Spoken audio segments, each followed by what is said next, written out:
रात्रीपासून राज्यभरात डॉक्टरांचा संप, मालेगावसह रुग्णसेवा कोलमडणार.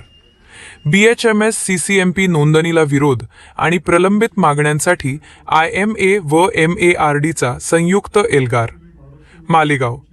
प्रस्तावित BHMS CCMP नोंदणी प्रक्रिया रद्द करणे आणि निवासी डॉक्टरांच्या प्रलंबित मागण्यांकडे शासनाचे होणारे दुर्लक्ष याच्या विरोधात राज्यभरातील डॉक्टरांनी आंदोलनाचे शस्त्र उपसले आहे. Indian medical association IMA, Maharashtra राज्य, मार्ड, आस्मी आणि सर्व स्पेशलिस्ट संघटनांनी 5 ऑगस्ट मध्यरात्री 12 वाजेपासून राज्यव्यापी सेवा बंदची घोषणा केली आहे. शासनानं वेळोवेळी केलेल्या संवादानंतरही ठोस आश्वासन न दिल्याने अखेर डॉक्टरांनी हा तीव्र निर्णय घेतला आहे. प्रॅक्टिस करता येते म्हणून MMC म्हणजे महाराष्ट्र मेडिकल काउन्सिलमध्ये रजिस्ट्रेशनची परवानगी दिली आहे.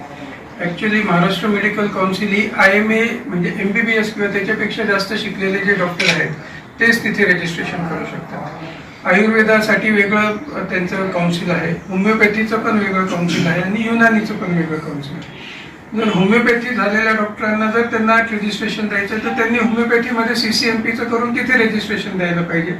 MMCमध्ये रजिस्ट्रेशन देऊन काय सिद्ध करायचं ते पहिलं तर ही गोष्ट न्यायप्रविष्ट आहे, म्हणजे अजून त्याच्यावर निकाल लागलेला नाहीये. तरी MMCला सरकारने बंधन आणून त्यांना रजिस्ट्रेशन द्यायला भाग पाडलंय. काल पहिलं रजिस्ट्रेशन दिलं गेलं. कालपासून आम्ही OPD सेवा बंद केली होती, आज पण आम्ही OPD सेवा बंद केली आहे.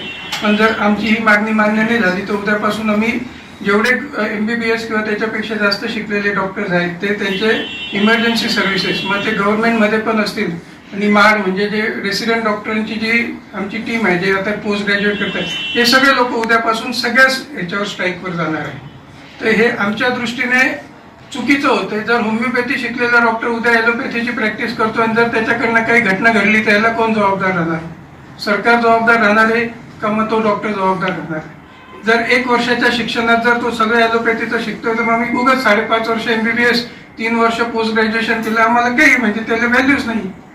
तर आमच्या दृष्टीने ही गोष्ट चुकीची आहे. सरकारने त्यांना MMC मध्ये रजिस्ट्रेशन नाही द्यायला पाहिजे, त्यांना रजिस्ट्रेशन द्यायचं, त्यांच्याबद्दल आमचा काही विरोध नाहीये. त्यांची होमिओपॅथी काउन्सिलमध्ये CCMPचं एक वेगळी ब्रांच करा, तिथे त्यांना रजिस्ट्रेशन द्या. त्यांना IMAच्या MMC म्हणजे महाराष्ट्र मेडिकल काउन्सिलच्या याच्यात रजिस्ट्रेशन देऊन काहीच हे नाही.